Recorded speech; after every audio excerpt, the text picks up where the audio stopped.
నిన్నటి రోజున ఉగాది సందర్భంగా మా ముఖ్యమంత్రి నారా చంద్రబాబు నాయుడు గారి ఆదేశాల మేరకు మా యువ నాయకుడు ఐటీ శాఖ మంత్రులు విద్యాశాఖ మంత్రి నారా లోకేష్ గారు దాదాపు 10,060 ఉద్యోగాలు జాబ్ క్యాలెండర్ రిలీజ్ చేయడం జరిగింది. ఉగాది సందర్భంగా నూతన సంవత్సరం సందర్భంగా ఈ జాబ్ క్యాలెండర్ విడుదల చేయడం జరిగింది. యువకాలంలో ఏదైతే మాట ఇచ్చాడో నిరుద్యోగ యువకులకి ఏదైతే మాట ఇచ్చాడో దానికి అనుగుణంగా ఈరోజు గవర్నమెంట్ జాబ్స్ 10,060 ఉద్యోగాలు ఇచ్చిన మాట ప్రకారం మా యువ నాయకుడు నారా లోకేష్ గారు రిలీజ్ చేయడం జరిగింది. మీరు చూశారు గత జగన్మోహన్ రెడ్డి పాలనలో ఎక్కడే కానీ ఒక టీచర్ ఉద్యోగం కాదు కదా, ఒక చిన్న అటెండర్ ఉద్యోగం కానీ ఫిలప్ చేసిన దాఖలాలు లేవు. ఈరోజు ఏ డిపార్ట్మెంట్ తీసుకున్నా కానీ, హెల్త్ తీసుకోండి, తర్వాత విద్యాశాఖ తీసుకోండి, తర్వాత అగ్రికల్చర్ తీసుకోండి, ఏ డిపార్ట్మెంట్ తీసుకున్నా కానీ ఇన్ని పోస్టులు ఖాళీగా ఉన్నాయి. కనీసం గత 5 ఏళ్లలో ఒక పోస్ట్ కానీ రిక్రూట్మెంట్ చేసిన దాఖలాలు లేవు.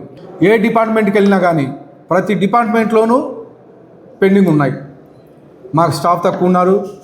రెవెన్యూ డిపార్ట్మెంట్లో అయితే ఎంఆర్ఓలు తక్కువ ఉన్నారు, ఆర్ఐలు తక్కువ ఉన్నారు, లాస్ట్ వీఆర్ఓలు కానీ లేరు, ఇబ్బంది పడుతున్నాం అనే పరిస్థితి. కానీ మా ముఖ్యమంత్రి నారా చంద్రబాబు నాయుడు గారు ఛార్జ్ తీసుకున్న 20 నెలల్లోనే 10 లక్షల కోట్ల రూపాయల అప్పులు ఇచ్చినాక జగన్మోహన్ రెడ్డి అనుభవజ్ఞుడైన మా ముఖ్యమంత్రి నారా చంద్రబాబు నాయుడు గారు 20 నెలల కాలంలోనే ప్రభుత్వాన్ని గాడిలో పెట్టి ఈరోజు అనేకమైనటువంటి ఉద్యోగాలు ఫిలప్ చేసే పరిస్థితి మీరు చూశారు. తొలి 5 సంతకాల్లోనే 16,347 ఉద్యోగాలు టీచర్ ఉద్యోగాలు భర్తీ చేసిన ఘనత మా యువ నాయకుడు నారా లోకేష్ గారు అని చెప్పేసి తెలియజేస్తున్నాను. ఇచ్చిన మాట ప్రకారం తొలి 5 సంతకాల్లో పెన్షన్స్ అయితే ఏమి, 3,000 రూపాయల నుంచి 4,000 రూపాయలు పెంచడం అయితే ఏమి, వికలాంగులకి 6,000 రూపాయలు పెంచడం అయితే ఏమి, అలాగే మెడికల్ వాళ్ళకి 10,000 రూపాయలు ఇవ్వడం కానీ, పూర్తి బెడెడలకి 15,000 రూపాయలు ఇవ్వడం కానీ ఈ ఘనత మా ముఖ్యమంత్రి నారా చంద్రబాబు నాయుడు గారిని అని చెప్పేసి తెలియజేస్తా ఉన్నాను. దేశంలో ఎక్కడో లేనటువంటి విధంగా ప్రప్రథమంగా మన ఆంధ్రప్రదేశ్లోని ఇలాంటి పెన్షన్ జరుగుతూ ఉంది.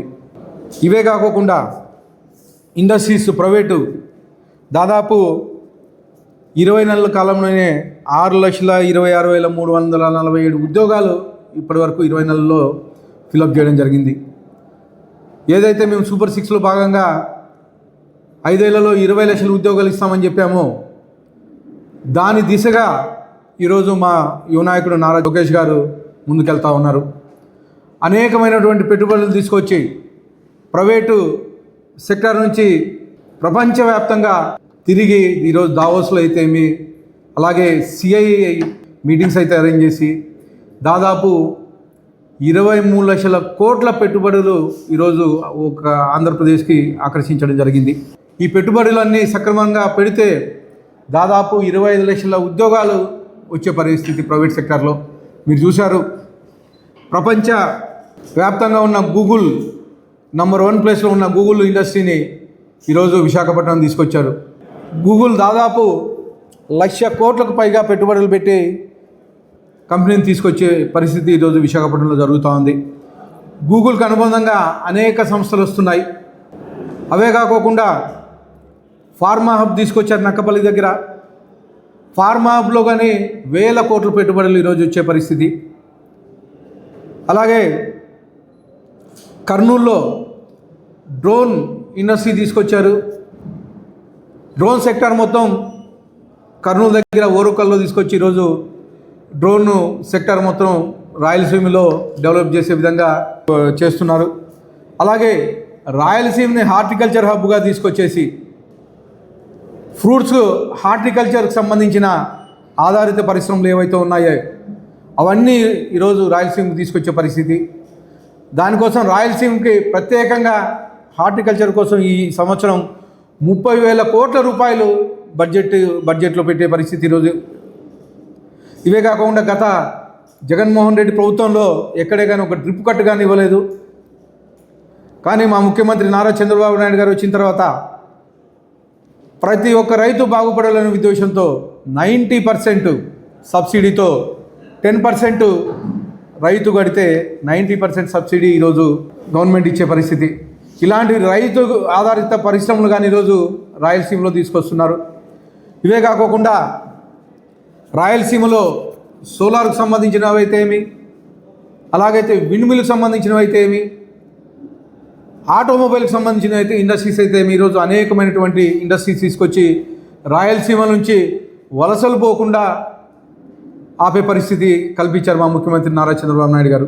గతంలో రాయలసీమలో నీళ్ళు ఉండేవి కాదు, పంటలు పండేవి కాదు, ఒక ఇండస్ట్రీ ఉండేది కాదు. కానీ 2014-19లో మా ముఖ్యమంత్రి నారా చంద్రబాబు నాయుడు గారు అనంతపూర్ జిల్లా కియా పరిశ్రమను తీసుకొచ్చి దాదాపు 35,000 ఉద్యోగాలు ఒక కియా పరిశ్రమ నుంచే కల్పించారని చెప్పేసి తెలియజేస్తా ఉన్నాను. డైరెక్ట్గా ఇండైరెక్ట్గా ఈరోజు కియా పరిశ్రమ నుంచి దాదాపు 1,00,000 ఫ్యామిలీలకు తక్కువ కాకుండా ఈరోజు కియా నుంచి బతికే పరిస్థితి మా అనంతపూర్ జిల్లా నుంచి. గతంలో చూశారు 2014 నుంచి 19 వరకు మా ముఖ్యమంత్రి చంద్రబాబు నాయుడు గారు కియా పరిశ్రమను స్థాపిస్తే 2019 తర్వాత ఒక ఎంపీ అక్కడ కియా పరిశ్రమను బెదిరించి మాకు 100 కార్లు కావాలా, మీకు లోకల్ ఎంపీ అని చెప్పేసి కియా పరిశ్రమను బెదిరిస్తే అక్కడ వచ్చే సబ్సిడీ ఇండస్ట్రీస్ మొత్తం వెళ్ళిపోయాయి. మళ్ళీ ఇప్పుడు 2024 తర్వాత మా ప్రభుత్వం ఏర్పడిన తర్వాత కియా ఎక్స్పాన్షన్కి వెళ్తూ ఉంది. అనేకమైనటువంటి ఈ 2 ఏళ్ళలోనే 60-70 ఇండస్ట్రీస్ కియా అనుబంధ సంస్థలు అక్కడ ఏర్పాటు చేయడం జరిగింది. ఇవే కాకుండా డిఫెన్స్ ఇండస్ట్రీస్ వస్తున్నాయి. అనంతపురం జిల్లాలో దాదాపు 1,000 కోట్ల పెట్టుబడికి పైగా ఒక డిఫెన్స్ ఇండస్ట్రీ మడకశిర ప్రాంతంలో ఏర్పాటు చేయడం జరుగుతూ ఉంది. ఇవి కాకోకుండా గతంలో మీరు చూశారు జగన్మోహన్ రెడ్డి హయాంలో రాష్ట్రంలో ఒక ఇండస్ట్రీ కానీ ఎక్కడే కానీ పెట్టలేదు, ఒక ఉద్యోగం కల్పించలేదు. ఎంతసేపు ఉన్నా బటన్లు నొక్కుకుంటా ప్రజలను మభ్యపెట్టి మేము బటన్లు నొక్కుతున్నాం అని చెప్పేసి ప్రజలను మభ్యపెట్టారు.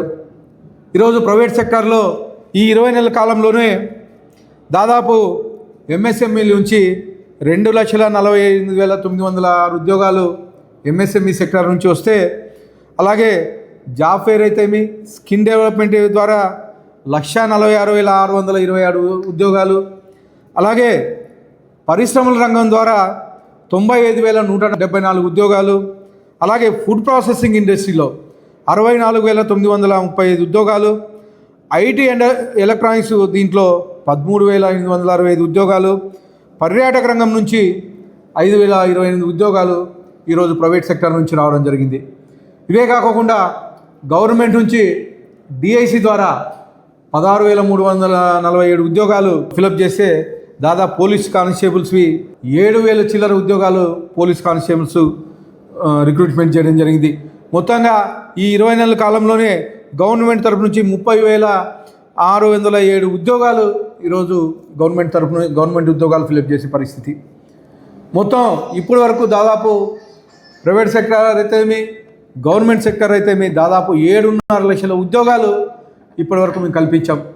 వచ్చే ఇంకా 3 ఏళ్ల కాలంలో మేము ఏదైతే 20 లక్షల ఉద్యోగాలు ఇవ్వాలనుకున్నామో సూపర్ 6లో చెప్పామో 20 లక్షలకు పైగా ఉద్యోగాలు మేము కల్పిస్తామని చెప్పేసి తెలియజేస్తా ఉన్నాం. అలాగే ఈరోజు గతంలో మీరు చూశారు వైసీపీ ప్రభుత్వాన్ని, దాదాపు ఉద్యోగాలు లేక నిరుద్యోగులు ఏం చేయాలో తెలియక, సాఫ్ట్వేర్ ఉద్యోగాలు రాక, టీచర్ పోస్టులు లేక నిరుద్యోగులు సూసైడ్ చేసుకున్నారు. ఏ నిరుద్యోగిని పరామర్శించిన పాపాలు లేదు. డిగ్రీ నుంచి పీజీ వరకు engineering students, MCA students, MBA students private ఉద్యోగాలు లేక ఆంధ్ర రాష్ట్రంలో ఎక్కడే కానీ ఒక ఇండస్ట్రీ రాకపోతే పక్క రాష్ట్రాల వైపు చూసే పరిస్థితి. ఇటు బెంగళూరు కానీ, బాంబే కానీ, హైదరాబాద్ వెళ్ళే పరిస్థితి. అంటే ఉద్యోగస్తులు కానీ, చదువుకున్న పిల్లలు కానీ ఉద్యోగాలు రాక గంజాయికి బారిన పడి అనేక మంది సూసైడ్ చేసుకునే పరిస్థితి. కానీ ఈరోజు మా యువనాయకుడు నారా లోకేష్ గారు ఐటీ శాఖ మంత్రులు 10,060 ఉద్యోగాలు అక్టోబర్ 15 కల్లా లాస్ట్ నోటిఫికేషన్ ఇచ్చి మొత్తం ఈ సంవత్సరం లోపల 10,060 ఉద్యోగాలు గవర్నమెంట్ ఉద్యోగాలు భర్తీ చేసే బాధ్యత మా యువనాయకుడు ఐటీ శాఖ మంత్రి నారా లోకేష్ తీసుకున్న దానికి ప్రత్యేకంగా ధన్యవాదాలు తెలుపుతున్నాను. దాదాపు మే 15 ఉన్నత విద్యవి 1500 ఉద్యోగాలు నోటిఫికేషన్ రావడం జరుగుతుంది.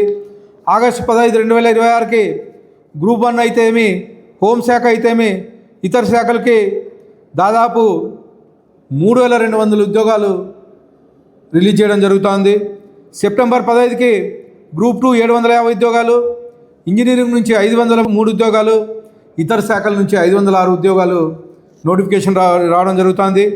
అక్టోబర్ 15 పాఠశాల ఇంటర్ విద్యార్థులకి 3004 టీచర్ పోస్టులు డిఎస్సి ద్వారా రిలీజ్ చేసి మొత్తం ఉద్యోగాలు 10,060 ఉద్యోగాలు, గవర్నమెంట్ ఉద్యోగాలు ఈరోజు రిలీజు చేసిన ఘనత మా యువ నాయకుడు నారా లోకేష్ గారిదని చెప్పుకుంటూ, ఇంకొకసారి ప్రత్యేకంగా మా అనంతపురం అర్బన్ నియోజకవర్గం తరపున మా ముఖ్యమంత్రి నారా చంద్రబాబు నాయుడు గారికి, అలాగే మా యువ నాయకుడు ఐటీ శాఖ మంత్రులు నారా లోకేష్ గారికి ప్రత్యేకంగా నిరుద్యోగుల తరపున ధన్యవాదాలు తెలుపుకుంటాను.